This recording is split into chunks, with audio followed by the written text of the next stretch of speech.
Assalamualaikum warahmatullahi wabarakatuh. Pemirsa, bagi orang tua anaknya sedang nyantri, insya Allah itu adalah aset kita untuk dunia akhirat, karena mereka lah yang akan meneruskan estafet perjuangan kita. Tetapi di dalam nyantri ini tidak mudah ya, karena di dalam nyantri ini kita harus merelakan anak kita jauh dari rumah ya, yang biasanya di rumah manja, serba ada makanan ya, serba ada ya, bahkan tidur pun semaunya mungkin ya.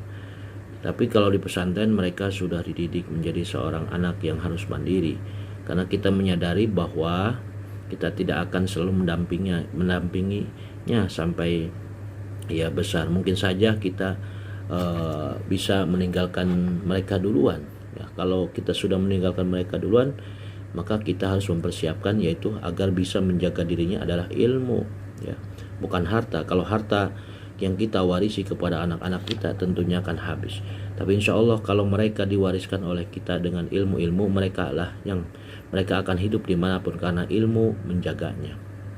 Jadi jangan khawatir, di pesantren itu insya Allah adalah tempat terbaik buat mereka ya. Dan tentunya lebih baik kita sekarang menangis daripada kita nanti kelak menangis dalam penyesalannya. Anak kita nakal, apalagi zaman sekarang lagi zaman gangster ya, berandalan dan sebagainya. Itu adalah contoh akhlak-akhlak yang tidak kurang baik, sangat tidak baik, yang tidak bermoral. Dan juga lebih baik sekarang kita menangis melepas kepergian untuk menuntut ilmu, tetapi untuk masa depannya yang terlebih adalah akhirat ya, kita akan mendapatkan yaitu doa dari anak-anak kita. Dan juga di dalam pesantren ini tentunya ya banyak ujiannya dalam nyantri ya. Jangan aneh kalau ketika seorang anak itu sakit ya, itu ujiannya ya. Sekarang banyak sakit yang disebut dengan sakit gatal-gatal atau buduk.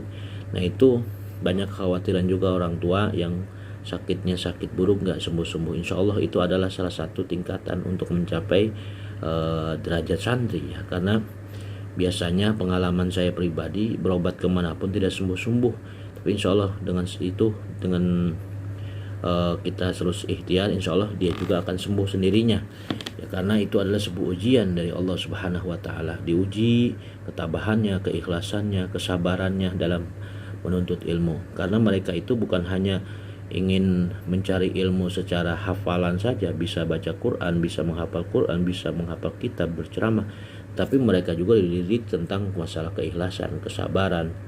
Itu yang paling penting adalah kesabaran, ketabahan, dan menjadi anak yang soleh ya. Jangan heran kalau anak yang terkadang anak juga mengadu-ngadu itu, kadang-kadang mereka ada rasa nggak betah, sehingga sekecil apapun mereka ungkapkan kepada orang tuanya. Padahal kita sebagai orang tua, kalaulah ada pengaduan seorang anak yang seperti itu, kita tanyakan ke pengurus apakah benar dan tidaknya. Terkadang anak ini kalau nggak betah di pondok, biasanya suka mencari akal sendiri ya, hal sepele pun disebut-sebutkan. Karena di dalam pesantren ini kita dikumpulkan ya dengan anak-anak yang lain dengan berbagai macam suku, daerah, sifat watak yang berbeda-beda bersatu, sehingga mereka mungkin awalnya tidak cocok, nanti udah lama-lama juga cocok, mengerti sifat satu sama lainnya. Jadi untuk memandirikan anak kita di pondok, lepaslah dengan keikhlasan, relakan mereka, serahkan kepada pengurus. Insya Allah kalau pengurus nanti ke depannya ada apa-apa pasti mengabarkan anak-anaknya. Jadi jangan terlalu khawatir ya, khawatir kita boleh tapi jangan terlalu. Insya Allah anak-anak kita semuanya oleh Allah Subhanahu wa Ta'ala dijadikan anak yang soleh dan soleha. Terima kasih. Assalamualaikum warahmatullahi wabarakatuh.